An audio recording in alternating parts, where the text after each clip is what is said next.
even though it is called voice being, it's not about the voice actually. It's about us. And our voice is just an opportunity to discover more about us. And why is it such a actually amazing opportunity is because as I see the human experience, it has these two main aspects to it. And it is right there in English, they said it very nicely. They call it the human being. And which is very clearly illustrates how there is the human and there is the being.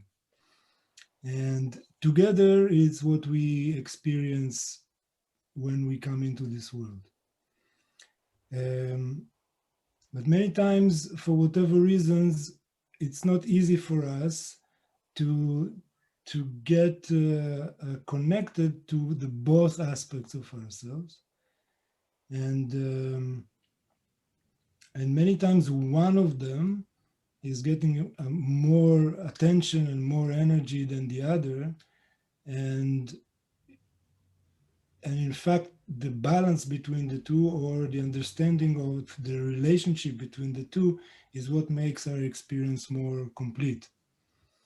And on that basic, I found that the voice is very much like that. Is actually built exactly in the same under the same principles, because I take the voice, I look at the voice within these two aspects. One is the which parallels to the human is the sound, and the other aspect which parallels to the being is the breath. So in order to have a voice, we have to have these two elements. We have to have breath, first of all, and then sound. And together, it's the manifestation of what we call a voice. So understanding, first of all, that there are these two elements within our voice, one which is completely pure, is just breath, is just life. By breathing, we are all the same. We just breathe. We don't need any special qualification or talents or information or anything. We just breathe because we are alive. Anything that is alive is breathing one way or another. So it's just breath. And on that level, we are all the same, just breath.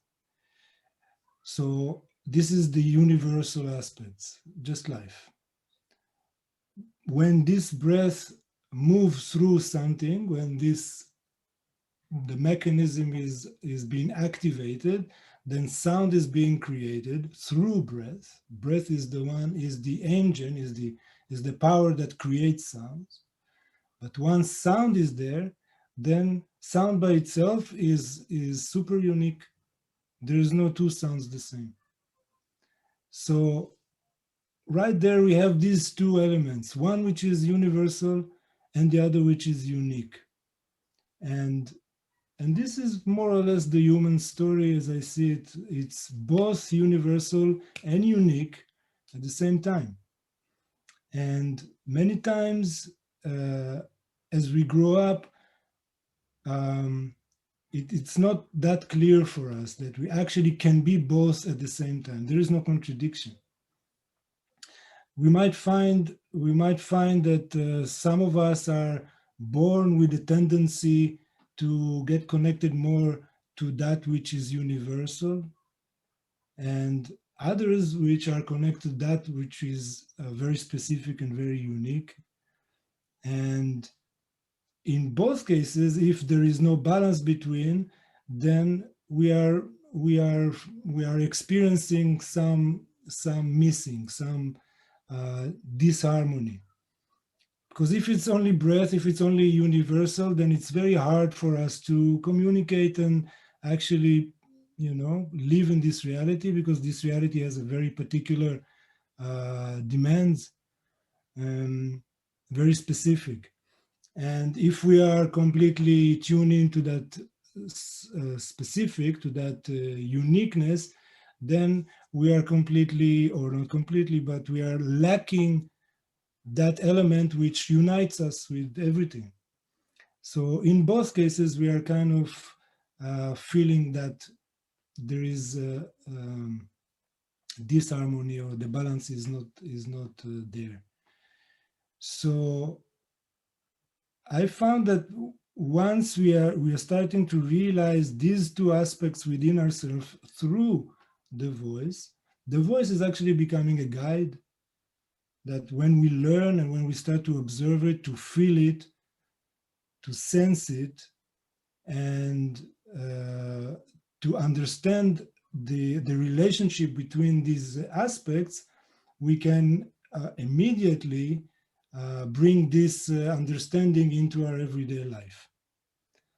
So in this way, this is how the voice becomes our, a guide for life, to understand how this mechanism is, how this phenomena is working. So first thing to acknowledge is, I feel it's important, is that actually nobody taught us how to use our voice. We take it for granted, no? It's like, oh, of course we have a voice, we use it all the time. We've been using it the moment we came into the world. No, we just took a breath and then we shout. So it's there. It's there right after breath. So first, to acknowledge that this wisdom, this ancient or inherent knowledge is there by itself, just by being. It was not taught. It was not. It didn't came from anywhere other than our own system. It's just there. So the same kind of pure knowledge which allow this phenomena to happen by itself is still here right now.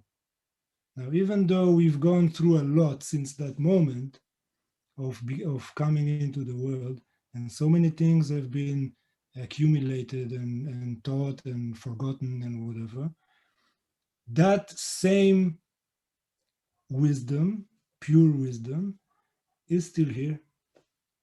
And the ability to tap into that right now as adult is the ability to bypass or restart the whole system and go straight to the source of that pure knowledge, which is constantly alive within us, with everything we do. So that's maybe the first thing to acknowledge. The second thing is to understand the relationship between these two aspects, like we said, breath and sound. So we are completely bringing our attention to observe how this mechanism working within our body, which is so simple because it's very physical, it's very practical, and it's very easy to work with, and and to experiment on the physical level. And only then, when that is understood and experienced directly, we can take it further and deeper into the deeper aspects of ourselves. So acknowledging these two aspects, breath, sound, the difference between them, but also the relationship between them, understanding that breath by itself doesn't need sound to exist, right? We can breathe without say anything, and it's fine. On the other hand, in order to be able to create any kind of sound, breath has to be there.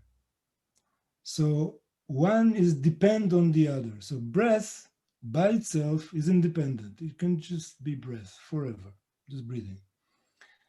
But for sound to be, sound is conditioned by the appearance of breath. So we already understand the relationship. We understand that breath is prior to sound. Being is prior to human. And universal is prior to unique. Now, there is no competition between the two, and there is no contradiction between the two. It's just a relationship. It's just like how this works. So understanding that, again, is another door into understanding the whole human being story.